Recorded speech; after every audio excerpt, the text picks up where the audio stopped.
우리 자로 인사합시다. 주의 뜻대로 삽시다. 오늘은 하나님이 쓰시는 사람이란 제목으로 하나님의 말씀을 나누겠습니다. 오늘 본문에 심령이 가난한 자는 복이 있나니라고 말씀하고 있습니다. 그런데 이 복이 있는 사람이라는 이 기준이 뭘까요? 오늘 아침에 가정 예배 때 제가 가족들에게 물어봤습니다. 사람이 복이 있다. 아이고, 저 사람 복 받았네. 대개 사람들은 무엇을 두고 말을 하는가라고 물어보니 갑자기 로또 복금이 당첨되면 아이고, 저 집 복 받았네. 특히 자녀가 잘 되면 아이고, 복 받았네. 자녀가 너무 힘들어하면 부모님은 많은 가슴앓이를 하게 되죠.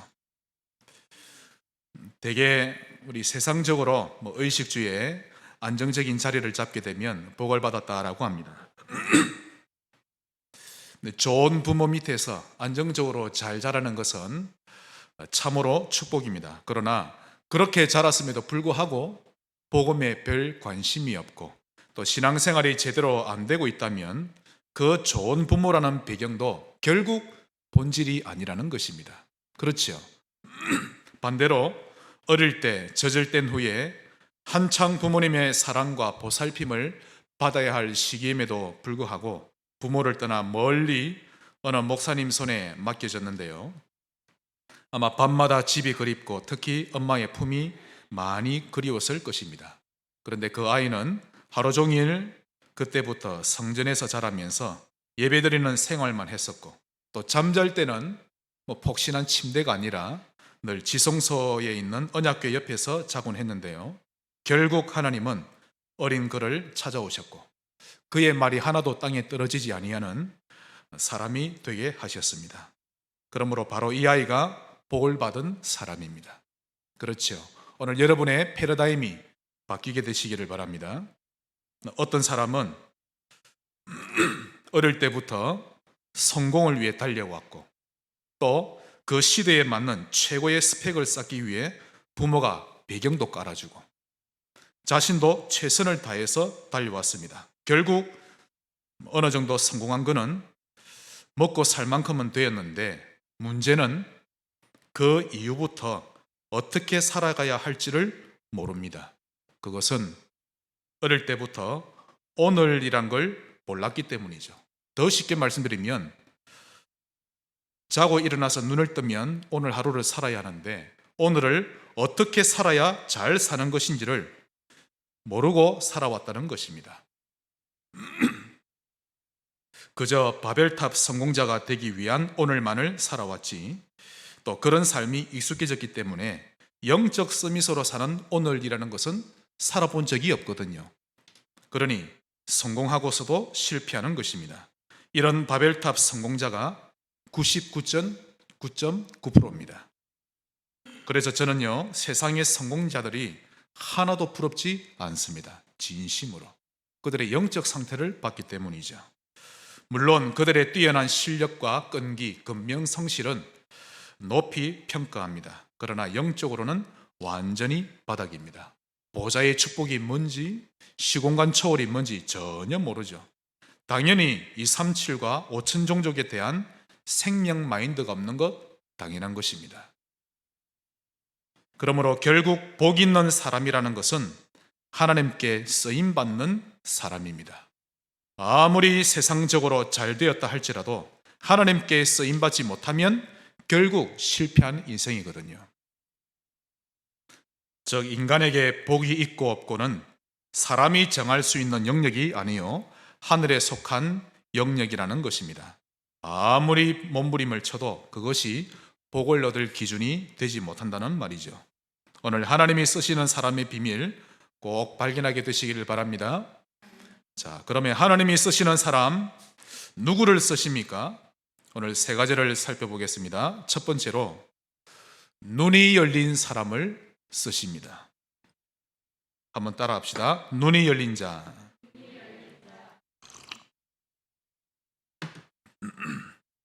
이 눈은 모든 사람이 가져야 할 눈입니다. 어떤 눈일까요? 첫째, 사단을 보는 눈입니다. 사도행전 8장 7절에는 이렇게 말합니다. 많은 사람에게 붙었던 더러운 귀신들이 소리를 지르고 나가고, 사람들에게 더러운 귀신들이 많이 붙어 있음을 의사 누가는 똑똑히 본 겁니다. 이걸 본 자는 다릅니다. 추상적이지 않고 실제적인 신앙생활을 하게 되죠. 제가 학습지 일을 할 때입니다. 저 남통동에 있는 어느 아파트인데요, 그 14층에서 여자아이 둘을 가르치고 있었는데 8살짜리 큰아이와 공부가 끝나고 나자 이 아이는 눈 깜짝할 사이에 금세 밖으로 놀러 나가고요, 그 작은 아이가 6살짜리인데 그 동생을 제가 가르치고 있었습니다. 한참을 공부하고 있는데 공부하는 모습을 쭉 지켜보고 있던 그 아이들의 어미가 갑자기 베란다로 뛰어가서 밖을 내다보는 거 있죠. 그러더니 혼이 나간 사람처럼 신발도 대충 신고 쏜살같이 밖으로 뛰쳐나가는 겁니다. 알고 보니 좀 전에 공부하고 나갔던 큰아이가 교통사고를 당한 것입니다. 이 자전거를 타고 가다가 넘어졌는데요, 그 자전거 뒷바퀴에 그 아이의 다리가 올려져 있고 그 위로 차가 지나가 버린 겁니다.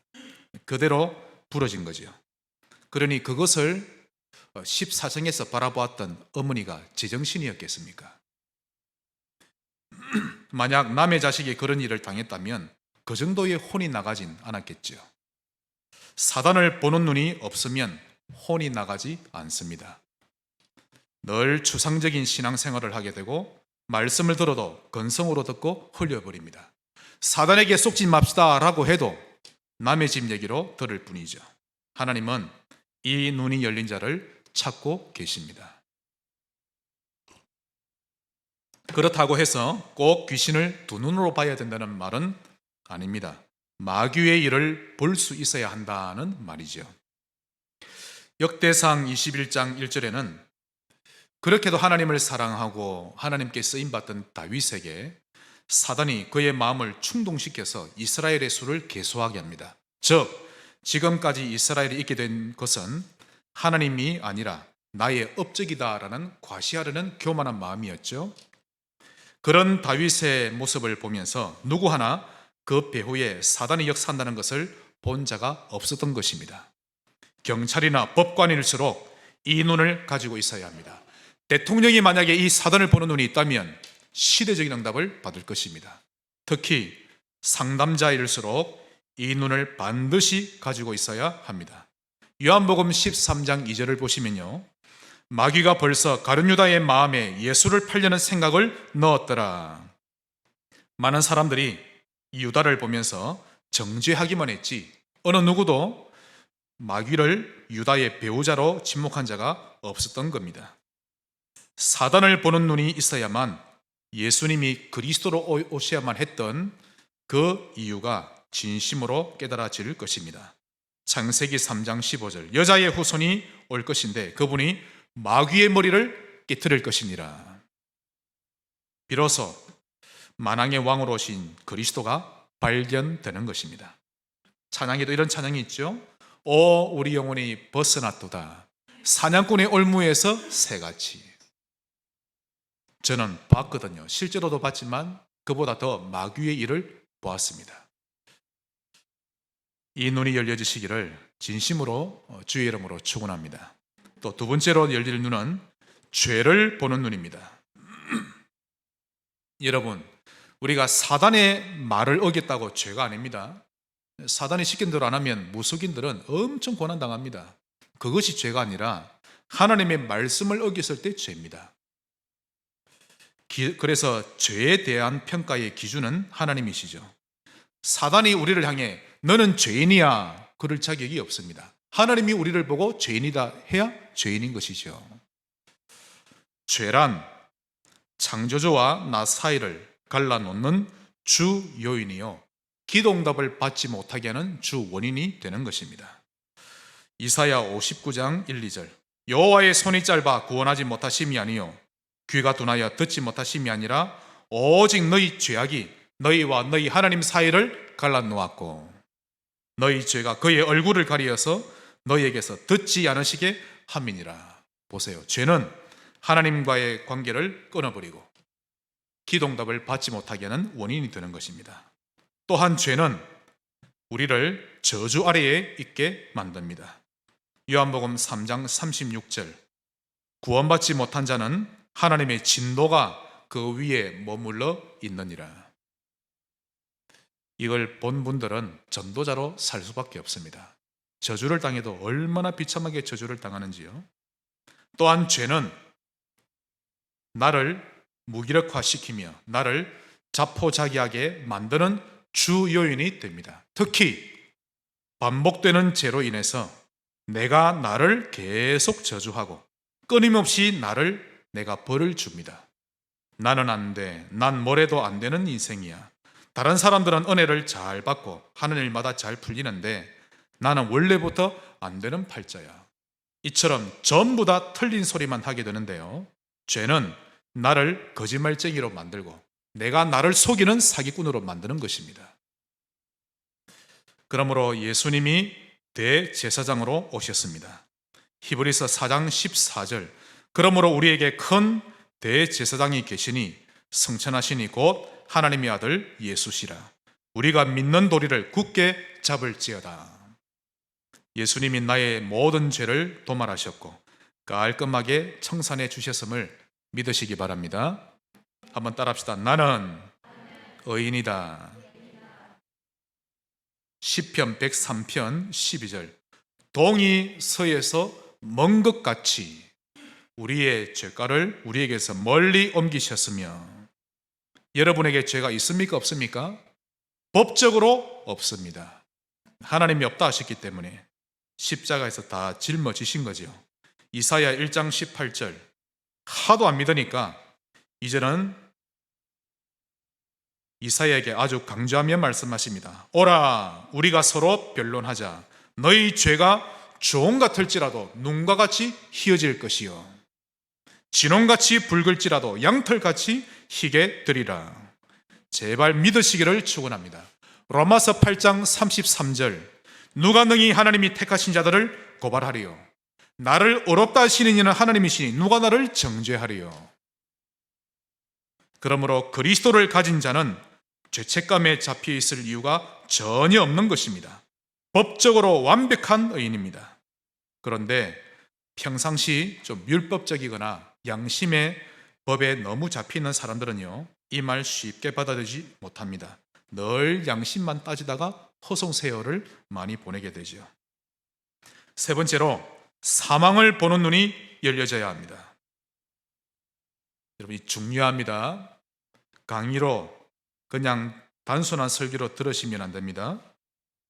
사단을 보는 눈이 열려져야 되고 모든 사람이 죄를 보는 눈이 열려야 되고 그리고 사망을 보는 눈이 열려야 합니다. 우리 다 같이 로마서 5장을 보겠습니다. 로마서 5장 12절입니다. 육신의 죽음이 아니라 영적인 사망입니다. 즉 우리가 생명이신 하나님을 잃어버린 거죠. 그러므로 한 사람으로 말미암아, 즉 아담을 말하죠. 아담으로 말미암아 죄가 세상에 들어오고 죄로 말미암아 사망이 들어왔나니 이와 같이 모든 사람이 죄를 지었으므로 사망이 모든 사람에게 이르렀느니라. 즉 모든 사람이 죄를 범하였음에 하나님의 영광에 이르지 못하더니, 똑같은 말씀입니다. 이 눈을 가진 자를 하나님은 쓰십니다. 과학과 기술은 최첨단으로 달려가는데 인간만은 끊임없이 공고해지고 정신력은 더욱더 약해지고 행복에서 멀어지고 있습니다. 이유는 인간의 영혼이 사망했기 때문입니다. 더 구체적으로 말씀드리자면 하나님을 잃어버렸기 때문입니다. 우리 인간에게 하나님은 생명이시죠. 어린아이가 어머니의 품에서 젖을 먹고 있을 때가 가장 행복하고 안정함을 느끼는데 그 어머니를 잃어버렸다면 그 아이는 그때부터 결코 행복할 수 없는 것입니다. 이 일에 여러분이 증인 아닙니까? 여러분은 하나님의 은혜 없이 살 수 있습니까? 저는 못 삽니다. 옛날로 공고한 시절로 돌아가라. 정말 돌아가기 싫습니다. 잠시도 하나님의 은혜를 받지 않으면 살 수 없는 것이 우리 인생이죠. 인간은 몸부림을 쳐도 안 됩니다. 반드시 하나님을 만나야 하고 하나님과 교제해야 합니다. 신자임에도 불구하고 하나님과의 교제가 없으면 바른 판단을 가질 수가 없는 것입니다. 그분을 만나서 그분의 음성을 듣고 그분의 사랑을 받고 그렇게 해야 합니다. 지금 내가 공고한 이유는 일이 잘 안 돼서 그런 것이 아니라 또 사람 때문도 아니라 그분의 사랑과 음성을 듣지 못했기 때문입니다. 그러나 참으로 감사하게도 그 하나님을 만나고 교제할 수 있는 비밀을 알게 되었는데요.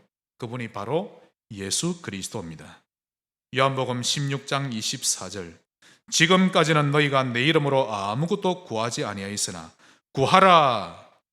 즉 이 말은 하나님과 교제하라. 그리하면 받으리니 너희 기쁨이 충만하리라. 구하시기 바랍니다. 아침에 일어나자마자 하나님 아버지 그렇게만 하셔도 됩니다. 왜 그걸 못합니까? 여러분 어디 주온 자식입니까? 하나님의 자식인데 왜 하나님 아버지를 부르지를 못합니까? 여러분 아무리 생각해도 여러분 자신이 이해가 안 되시죠? 내가 왜 하나님을 부르지를 못할까? 하나님 아버지 나를 통해 영광을 받으시옵소서. 그렇게 해도 되는데 하나님 사랑합니다. 나의 인생을 통하여 영광을 받으시옵소서. 구하라 그리하면 받으리니 누구든지 주의 이름을 부르는 자는 구원을 받으리라. 여러분이 잘 아시는 로마 사람 고넬료, 그는 얼마나 기도를 많이 했습니까? 아니 이방인인데 기도를 엄청 많이 했죠. 정시 기도는 확실했습니다. 그것도 이방인이 섬기는 그 하나님을 로마 사람이 고넬료가 섬겼죠. 기도를 많이 했던 사람이요, 거기다 자기 나라의 속국민족인 유대인들을 긍휼히 여기며 구제에 힘썼다고 합니다. 한마디로 율법의 핵심인 하나님을 사랑하고 이웃을 사랑했던 그런 사람이었죠. 아마 이런 사람은 10,000명 중에 1명 나올까 말까한 사람인데요, 그럼에도 불구하고 그는 하나님을 만나지 못한 영적 고아였습니다. 결국 베드로를 통해 그리스도를 듣고 하나님을 만나 새로운 생명을 얻게 되었던 것입니다. 예수 그리스도는 하나님을 만나는 길이요 하나님을 체험하고 누리는 길이 됩니다. 또한 성령의 내주와 성령 충만을 받는 길이 됩니다. 예수님을 누리시기 바랍니다. 오직 예수. 요한복음 14장 6절, 내가 곧 길이요 진리요 생명이니. 26절, 아버지께서 내 이름으로 보내실 성령님도 예수 이름으로 보내어지는 겁니다. 내 이름으로 보내실 성령, 그가 너희를 가르치며 생각나게 하시리라. 예수 그리스도로 말미암아 사망 문제가 해결되었습니다. 할렐루야. 근본 문제가 보여지시기를 바라고 그리스도에 대한 눈이 열려지시기를 주의 이름으로 축원합니다. 큰 두 번째로, 하나님이 쓰시는 자가 누굽니까? 심령이 가난한 자를 쓰십니다.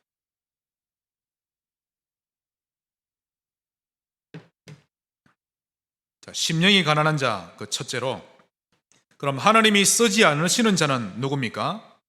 바로 하나님을 찾지 않는 심령입니다. 예를 들어 볼까요? 돈이 많다 보니 아쉬움이 없죠. 그다지 하나님이 필요하다는 것을 느끼지 못하는 심령입니다. 또한 남들보다 인격이 다듬어져 있거나 실력이 뛰어난 사람은 그렇지 못한 사람들을 볼 때 시원찮게 보이고 자신도 모르게 그들을 업신여기게 되는데요, 일단 그들을 하나님이 쓰지 못하십니다. 사람을 업신여기기만 해도 하나님이 그를 쓰지 못합니다. 왜냐하면 나도 모르게 내가 좀 잘났다고 생각되기 때문에 하나님이 필요하다고 느끼지를 못하거든요. 즉 심령이 배부른 상태입니다. 심령이 배부른 것을 보고 교만이라고 합니다. 율법적으로 해석하시면 안 됩니다. 남을 업신여기니 하나님 나를 쓰지 않나가 아니라 그 심령이 그러하다는 겁니다. 그러므로 하나님이 나를 잘 되게 해 주실 때 그때 주변 사람들을 긍휼히 여기는 마음을 가질 줄 알아야 합니다. 특히 교회에서 더욱 주의해야 합니다. 나도 모르게 교만할 수 있으니 항상 하나님 앞에 설 줄 알아야 하죠. 불신앙을 하는 만큼 하나님은 그를 쓰지 못합니다. 내가 겸손하지 못한 만큼 나도 모르게 남을 업신여기게 되고 내 심령은 하나님을 찾지 않는 심령이 되는 것입니다. 지금 내가 나된 것은 다 하나님의 은혜가 아닙니까? 그러므로 겸손한 신자, 감사하는 신자 되시기 바랍니다. 또 어떤 신자는 이런 말을 합니다. 어려운 사람을 너무 도와줘도 안 돼. 조금만 부지런하게 움직이면 되는데 저들은 전혀 움직이지 않잖아. 그렇게 말하죠. 똑똑히 알아야 합니다. 그들은 움직일 줄 모르는, 움직일 수 없는 영적 상태에 잡혀 있는 것입니다. 그러므로 지금 그나마 움직일 수 있는 내가 저들을 도와줘야 할 시간표인 것입니다. 교만하지 않도록 주의하시기 바랍니다. 특히 여러분의 집에서 교회와 성도들에 대한 말을 아주 조심하셔야 합니다. 하나님은 교만을 매우 싫어하십니다. 이유는 그런 자의 심령에는 하나님이 들어가 앉으실 만한 자리가 없기 때문이죠. 오늘 여러분의 눈이 열려지시기를 바랍니다. 하나님을 필요로 하지 않는 심령이 그러하죠. 이런 사람은 기도 거의 안 합니다. 기도 없는 신자죠. 사모를 해야 할 이유를 모릅니다. 돈이 많으니 일단 이 돈이 나를 든든하게 합니다. 하나님을 찾지 않죠. 사모늘에 대한 관심도, 기도에 대한 관심도 없는 것입니다. 그러므로 하나님은 그들의 심령이 배고파질 때까지 기다리십니다. 그래서 그들에게 문제를 허락하시는데요. 그때 잠시나마 심령이 겸손해지기 때문입니다. 그제서야 하나님, 내 힘으로는 내 인생을 책임질 수가 없습니다. 정말 하나님의 은혜가 필요합니다. 내가 죄인 중에 괴수요, 내가 제일 못난 신자입니다 라는 심령이 가난한 자가 되는 것입니다. 그냥 윤리적으로 겸손합시다 라는 것이 아니죠. 교회에 부족한 자가 보이면, 정말 연약한 자가 보이면 긍휼히 여기시고 교회에 하나 되어 주시기를 축원합니다. 또 심히 궁핍하고 위태로우면서도 하나님을 찾지 않고 낙심해버리거나 포기해버리는 사람들 하나님이 쓰지 못하십니다. 이들은 심령이 배고픈 것이 아니라 심령이 병든 상태이기 때문입니다. 그러므로 하나님은 이들이 치유받고 온전해질 때까지 기다리시죠. 그러므로 두 번째로 하나님이 쓰시는 자는 하나님을 찾는 사람입니다. 그러므로 차라리 육신이 건강하지 못할지라도 늘 심령이 가난한 사람을 찾으십니다.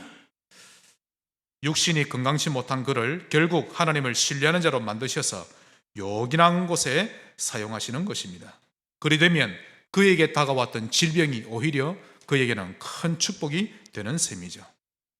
그래서 대개 하나님이 크게 쓰시는 사람을 보면 많이 병든 자들이 많습니다. 조윤기 목사님도 그러하죠.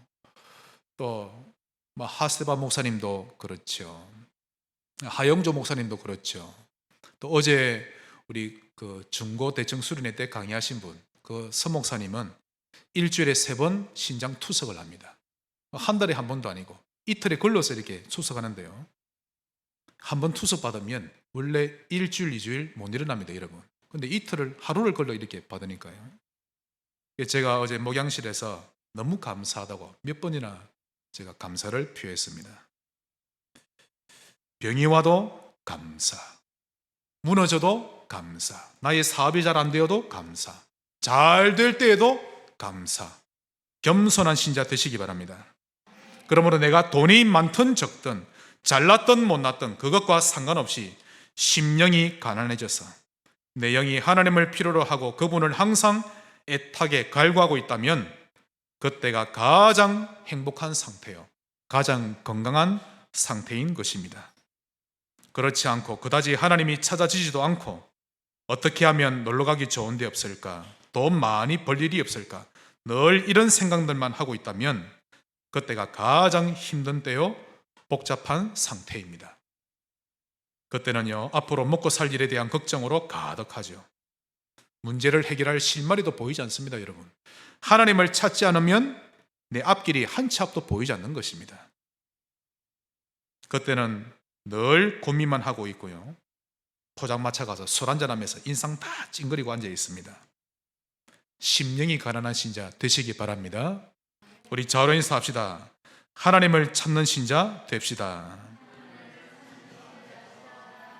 시편 62편을 여러분에게 선물로 드립니다. 62편입니다.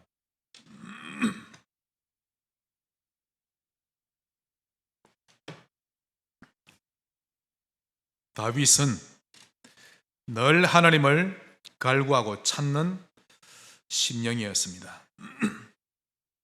먼저 1절, 2절. 나의 영혼이 잠잠히 하나님만 바라며 나의 구원은 그에게서 나오는도다.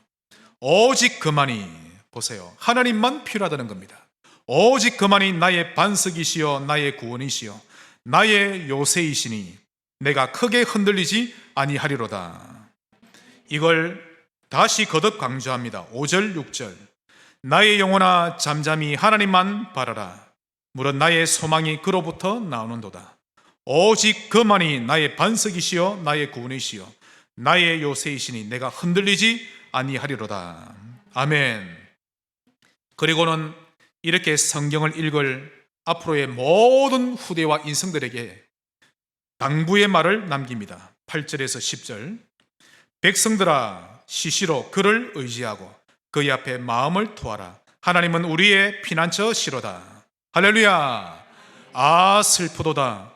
사람은 입김이여 인생도 속임수이니 저울에 달면 그들은 입김보다 가벼우리로다.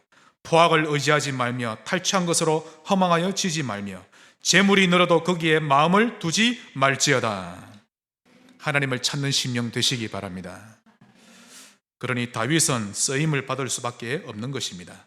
다윗의 영적 상태 가지시기를 주의 이름으로 축원합니다. 마지막 세 번째입니다. 위대한 발견. 정말 무엇이 위대한 발견일까요? 첫 번째로 세계를 살린 발견들을 한번 살펴보겠습니다. 먼저 1980년대 후반부터 시작된 이 게놈 프로젝트 아시죠? 이것이 1999년 11월 달에는요, 그 기술이 크게 발전했는데 그때 백혈병이나 암과 같은 난치병도 이제 치료가 가능하다는 희망을 갖게 된 것입니다. 이 게놈 프로젝트라고 하는 것은 사람 인체에 대한 유전 정보를 가지고 있는 이 게놈을 해독해서 유전자 지도를 작성하고 유전자 배열을 분석하는 연구 작업을 말합니다. 그래서 이 프로젝트를 발견한 것을 두고 미국의 전 대통령 클린턴은 위대한 발견이라고 칭송을 합니다.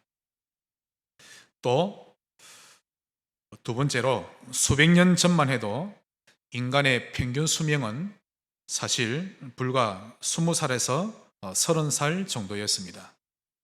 웬고하니 태어난 아이들 10명 중에 3명은 돌이 되기 전에 사망했고 살아남은 아이들의 절반도 10살이 채 되기 전에 사망했기 때문입니다.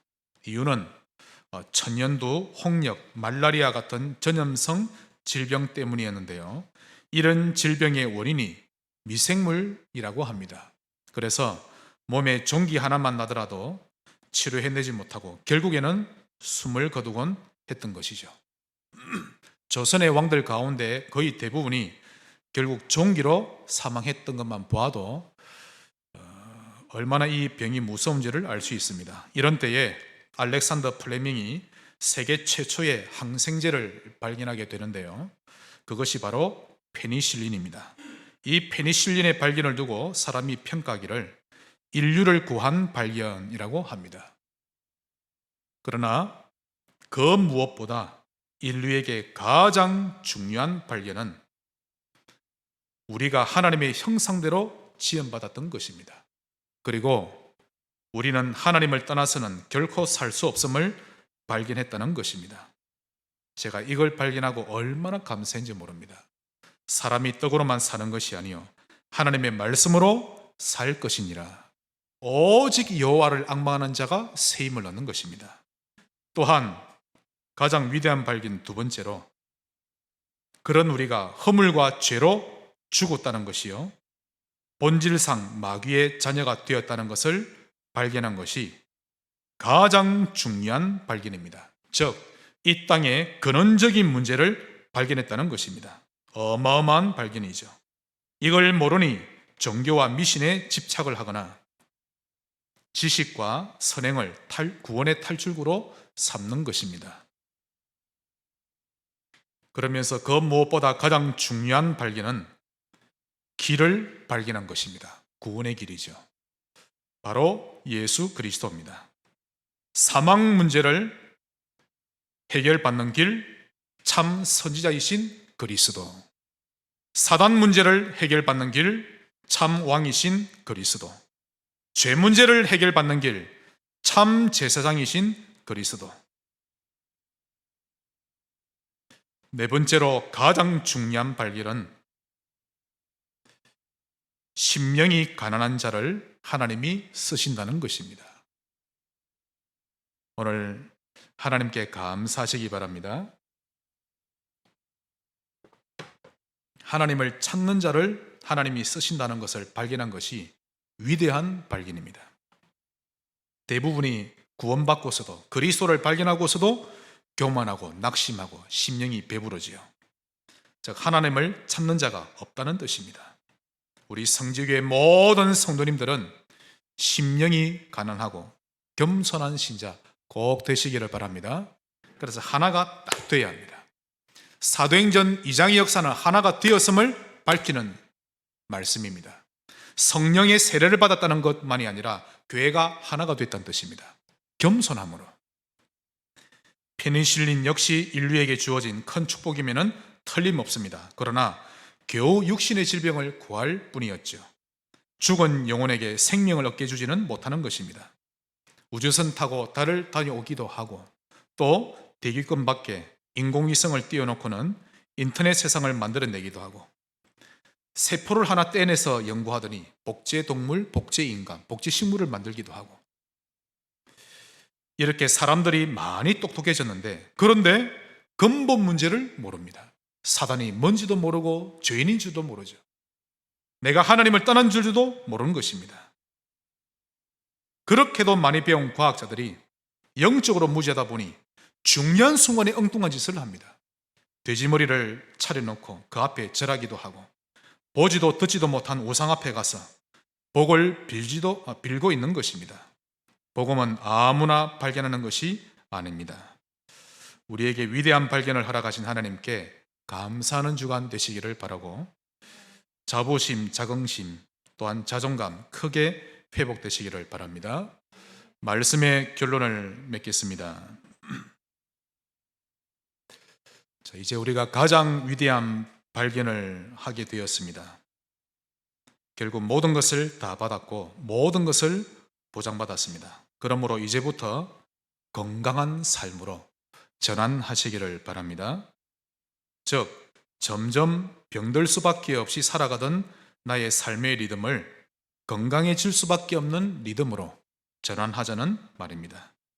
그렇다면 건강한 삶이란 어떤 모습일까요? 예를 들자면 여러분 건강한 가정의 모습은 어떠합니까? 일단 아침에 가정 분위기가 활기찹니다.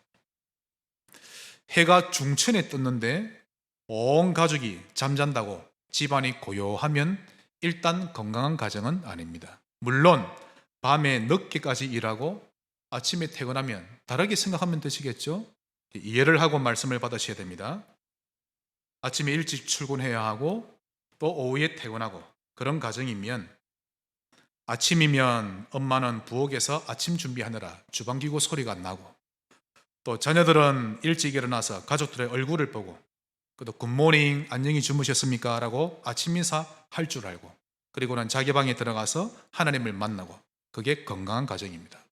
아니, 아침에 일어났는데 자식이 일어났는지 안 일어났는지 문을 다 잠궈 놓고 아무런 기척이 없으면 건강하지 못한 가정입니다. 소통이 없다는 거죠. 뭐 성령의 인도 그런 거 다 놔두고 건강한 가정 되시기 바랍니다. 소통이 딱 돼야 합니다. 그래서 시간 되면 식탁에 둘러앉아 아침 식사도 하고, 이것만으로도 건강한 기운이 느껴지기 시작하는 것입니다. 그러면 어떻게 하면 건강한 삶이 됩니까? 첫째로, 여러분의 영혼이 건강한 삶으로 전환되시기 바랍니다. 따라합시다. 영혼이 힘을 얻어야 됩니다. 그렇게 되면 환경을 초월하게 됩니다. 요셉처럼 열악한 환경에 처해도 무너지지 않게 되죠. 영혼이 힘 있는 삶으로 꼭 전환하시기 바랍니다. 강단을 1부만 읽어도 됩니다, 여러분. 하나님을 만나는 시간 반드시 있어야 합니다. 두 번째로, 특히 생각이 건강한, 즉 여러분의 결정이, 판단이 건강한 삶으로 전환하시기 바랍니다. 아무것도 염려하지 말고 감사하면서 기도하라. 감사만 해도 여러분의 생각은 건강해집니다. 이렇게 되면요, 그 사람이 아주 가치 있어 보입니다. 더 이상 도망가거나 숨어들지 않고 당당한 사람이 되죠. 예를 들면 우리 교회 랩런트가 늘 어깨가 축 늘어져 가지고 빌빌 기듯이 걸어다니면 제가 힘이 많이 빠지겠죠. 온 랩런트는 당당한 랩런트 되시기 바랍니다. 건강한 사람은요, 대인관계가 부담되지 않습니다. 왕의 도장이 찍힌 것을 알고도 전에 하던 대로 하루 3번씩 하나님께 감사기도 하였더라. 마지막 3번째로, 몸이 건강해지는 삶으로 전환하시기 바랍니다. 자존감이 매우 낮은 사람은요, 자기 자신을 귀하게 여기지 않습니다. 차가 오는데도 받치든 말든 그냥 천천히 걸어가죠. 음식 먹을 때도 인스턴트고 뭐고 그냥 먹고 싶은 대로 먹고, 생활 리듬도 그냥 자고 싶으면 자고 일어나고 싶으면 일어나고, 이것은 편하게 사는 것이 아니라 포기한 삶입니다. 그러나 자존감이 높은 사람은 절대 그렇지 않습니다. 건강해질 수밖에 없는 나름대로의 생활 리듬을 가지고 삽니다. 불신자도 그렇게 하죠. 조금이라도 건강해지기 위해서 몸을 해치는 습관을 줄여가고 몸을 살리는 습관을 하나씩 익혀가는 것입니다. 이번 9월부터 교통법규가 좀 여러 가지로 바뀝니다. 안 그래도 민식이법 때문에 차량 제한 속도가 많이 낮아졌는데요, 거기에다 암행 경찰차까지 이제 대폭 늘려서 본격적으로 단속한다고 합니다. 이제는 교통법규를 위반하면 범칙금을 내는 걸로 끝나지 않고 그 사람의 자동차 보험료까지 할증된다고 하니 저처럼 운전할 때 스피드를 즐기는 운전자들에게는 그다지 달가운 소식이 아니지요. 그럼 어떻게 해야 합니까? 이런 시책을 내놓은 정부를 향해 계속 불평을 내놔야 합니까? 그럴수록 나만 손해죠. 그럴 때는 그냥 내가 급하게 운전하는 습관을 조금씩 바꾸고 지금부터라도 차분하게 운전하는 습관을 들이려고 노력만 하면 되는 것입니다. 불행한 모습으로 살지 말고 건강해질 수밖에 없는 삶으로 전환하시기를 바랍니다. 복음을 발견하는 것이 게놈 프로젝트보다, 페니실린보다, 코로나 백신을 발견한 것보다 몇 천만 배, 몇 억 배 더 위대한 발견임을 발견하시기 바랍니다. 여러분, 하나님이 원하시는 결혼은요, 사랑해서 결혼하는 것 아닙니다. 복음이 극히 값진 진주로 보화로 발견되고 하나님 나라의 일에 함께 동력할 수 있는 말이 통하는 그런 만남이 최고의 결혼이 되는 것입니다. 하나님이 쓰시는 결혼이 되는 것이죠. 마지막으로 여러분께 갈라디아서 2장 20절을 선물로 드리고 마치겠습니다. 바울이 발견했던 위대한 발견의 종합적인 내용입니다. 갈라디아서 2장 20절, 내가 그리스도와 함께 십자가에 못 박혔나니. 위대한 발견을 했죠. 이 눈이 열려지시기를 바랍니다. 내가 그리스도와 함께 십자가에 못 박혔나니 그런즉 이제는 내가 사는 것이 아니요 오직 내 안에 그리스도께서 사시는 것이라. 이제 내가 육체 가운데 사는 것은 이제 다른 인생관입니다. 나를 사랑하사 나를 위하여 자기 자신을 버리신 하나님의 아들을 믿는 믿음 안에서 사는 것이라. 복음 때문에 행복한 그런 주간 되시기를 예수 이름으로 축원합니다. 하나님께 감사드립니다. 위대한 발견을 하는 이번 주간, 또 하나님께 쓰임 받는 주간이 되게 하옵소서. 예수님 이름으로 기도합니다.